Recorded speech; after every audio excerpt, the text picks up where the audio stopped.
Ejercicio 9 de la guía resumen 2 de cálculo 2.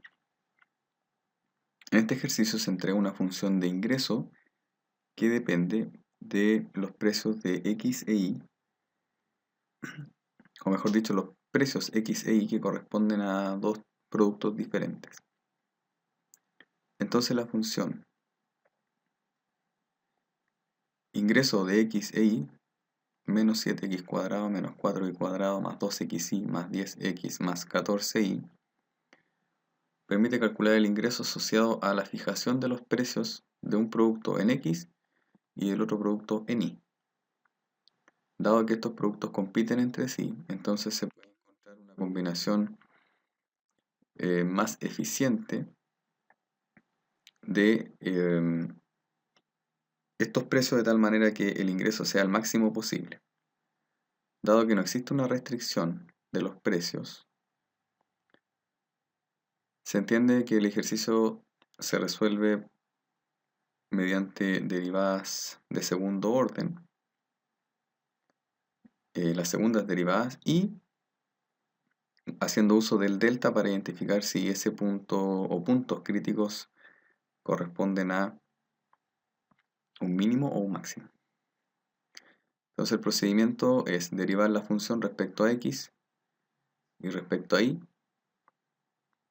Como aparece aquí, la derivada de esta función respecto a x es menos 14x más 2y más 10, y respecto a y es menos 8y más 2x más 14. Luego se debe plantear que esta derivada es igual a 0 y esta derivada es igual a 0, y esto debe ser simultáneo. Entonces, al plantear que esto es igual a 0 y esto es igual a 0, se ordena como un sistema, puesto que debe darse de manera simultánea, es decir, menos 14x más 2y igual a menos 10 y 2x menos 8y igual a menos 14.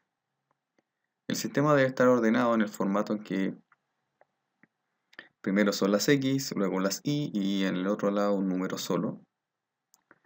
Este sistema lo pueden resolver como estime conveniente, puede ser por reducción, sustitución, por método de Cramer, en la calculadora ingresando los coeficientes. Lo importante es que de aquí aparece que x vale 1 e y vale 2. Este sería el punto crítico. En este punto entonces se podría indicar que el punto crítico es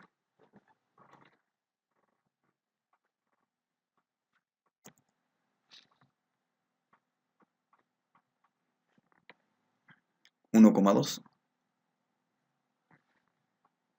Utilizando el criterio de la segunda derivada, entonces se calcula la segunda derivada, es decir, desde este punto, desde la derivada respecto a x, se deriva respecto a x otra vez, y eso es lo que significa esta notación, y la derivada es menos 14. Eso quiere decir que para el caso del delta, el delta quedaría como menos 14 en la primera componente. La derivada respecto a y significa esta expresión de acá, derivar la otra respecto a y, y ahí dar como resultado menos 8.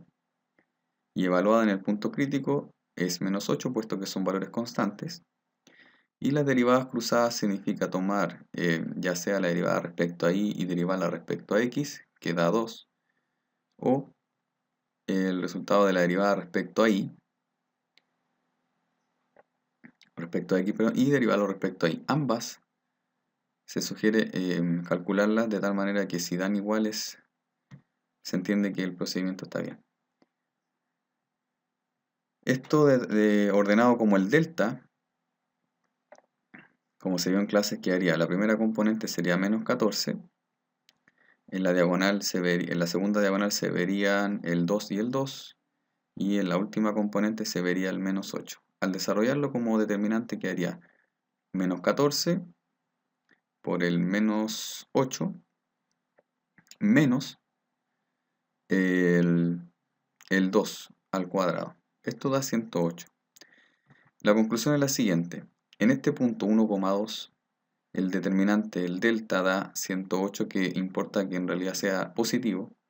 Si es positivo, recién en ese punto se debe observar la segunda derivada respecto a x, o el primer elemento del delta, que es menos 14, Si es negativo, entonces quiere decir que estamos en presencia de un máximo. Por lo tanto, la conclusión es que se tiene que en el punto 1,2 hay un máximo. Yo sugiero considerar que en realidad en ese punto hay un máximo. En el punto crítico, en 1,2 hay un máximo. Y la razón es la que comentamos recién, que es que el delta en ese punto dio negativo y al mismo tiempo el primer elemento,